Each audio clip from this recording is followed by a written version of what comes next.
This is Optimal Finance Daily, episode 524. What would you buy if you had an extra $50? $500? $5,000? By Cait Flanders of CaitFlanders.com. And I'm Dan, the guy who reads to you each weekday from some of the best blogs on personal finance and, as of recently, business as well. You can hear me narrate articles all about management, entrepreneurship, freelancing, productivity, creativity, marketing, social media, and a lot more over on the podcast Optimal Business Daily. That's a newer show that I took on after Justin and Lee hosted it for 300 episodes.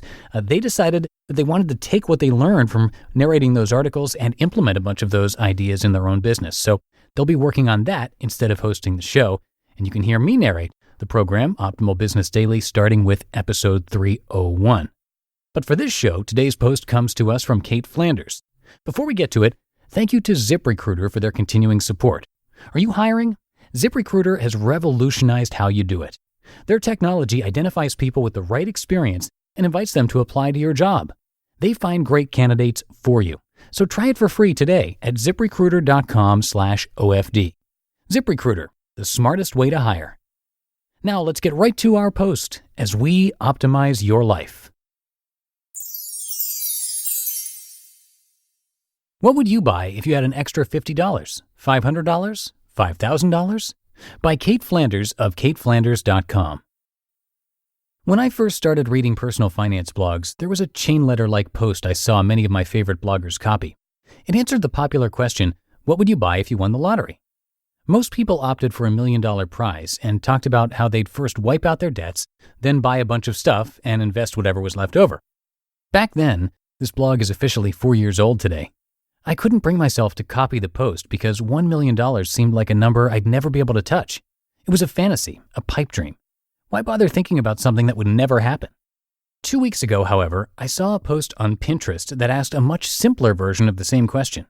What would you buy if you had an extra $50, $500, or $5,000? Obviously, those numbers are a lot more tangible. You don't need to win the lottery for it to happen. You could get an extra $50 by selling something, $500 through picking up some side work, or $5,000 via a large tax refund. And these smaller windfalls come at us many times throughout our lives. The problem is that most of us find out the money is coming and decide how we are going to spend it before it's even in our hands. This is a habit I established before I got my very first paycheck. As soon as I landed a job in high school, I added up all my hours over the upcoming 2-week period and multiplied them by my hourly wage to get an estimate of how much money I would bring home on payday. About $175. After that, I did what most 16-year-olds would do. I made a plan to spend it, mostly on stuff like DVDs and body products, and it was gone within just a few days. By the time I got my next paycheck, I was broke and had another plan for how I was going to spend the next $175. This is a cycle that continued until just a few years ago, and it is one that shaped my entire mindset around money for all the years in between. Things got worse whenever I switched jobs, got various raises, and saw larger and larger paychecks come in. Rather than save any of it, I always found things to spend the extra money on. Things for my apartment, newer cell phones, my first computer, etc. The minute I knew I'd get an extra $100 per check or $200 a month, all I could think about was how I could spend it. The absolute worst was whenever I got large tax refunds. Rather than save or invest any of it, I immediately saw it as free extra money and blew right through it. And when I still had credit card debt, I usually used the extra money to pay down my balances, only to rack them up again. All of this is to say that I've essentially always walked around with this running list in my head of things I could spend money on. My guess is, the minute you read the title of this post, some of you wanted to comment and tell me how you would spend that extra money too.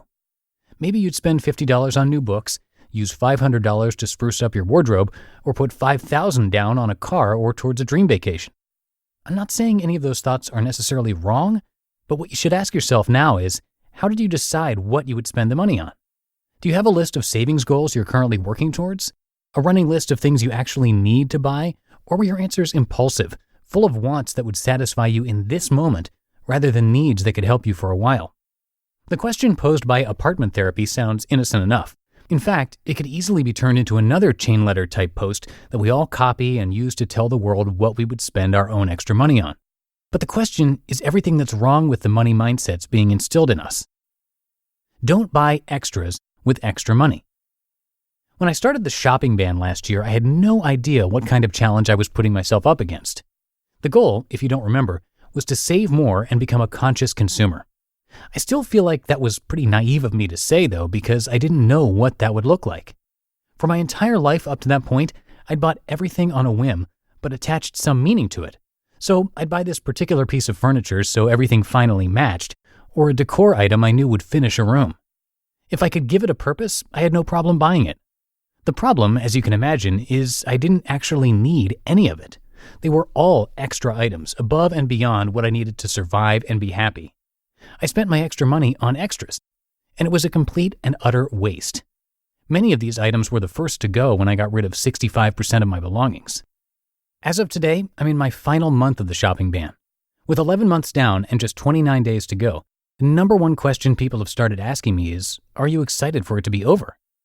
The truth is, I don't really care. From the beginning, I assumed that by now I'd have a long list of all the things I wanted to buy when it was over, but I don't. The shopping ban has forced me to stop and think about every purchase I consider making, and now I'm at the point where I can't justify most purchases.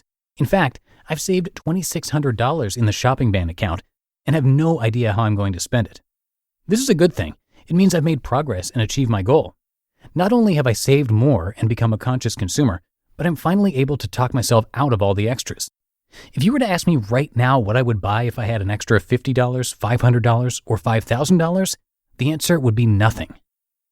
Quote, virtually every day of our lives, we're trained to lean towards something we don't have, which essentially trains us to be dissatisfied with where we already are, end quote.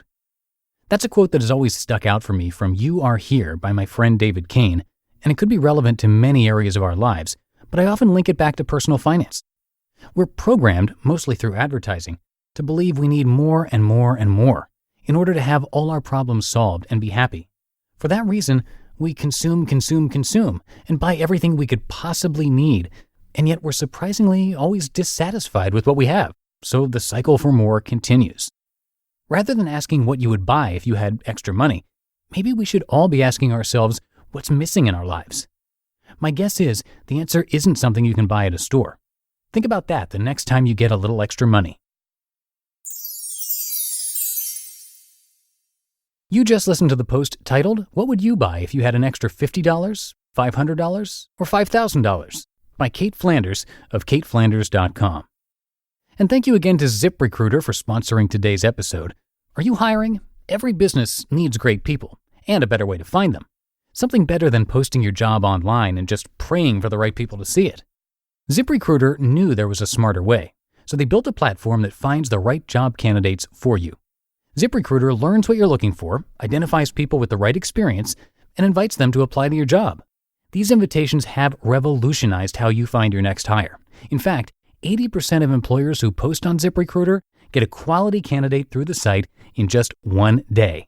And ZipRecruiter doesn't stop there. They even spotlight the greatest applications you receive, so you never miss a great match. The right candidates are out there. ZipRecruiter is how you find them. And right now, my listeners can try ZipRecruiter for free. That's right, free. Just go to ZipRecruiter.com/OFD. That's ZipRecruiter.com/OFD. ZipRecruiter, the smartest way to hire. And before we go, one last time, just want to remind you that I have taken over the hosting duties for one of our newest shows in our podcast network, Optimal Business Daily. You can hear me narrate from a bunch of popular business bloggers every day of the week. Lee and Justin hosted that show for 300 episodes and then passed it along to me just recently. So if you enjoy this show, you will probably like that one too. Over there, we cover topics like freelancing, entrepreneurship, management, marketing, productivity, and more. Again, that's Optimal Business Daily, and you can subscribe for free in Apple Podcasts, Spotify, and pretty much any podcast app. And that's going to do it for us today. Thank you for being here. Have a great rest of your day, and I will see you in the Friday show tomorrow. That's where your optimal life awaits.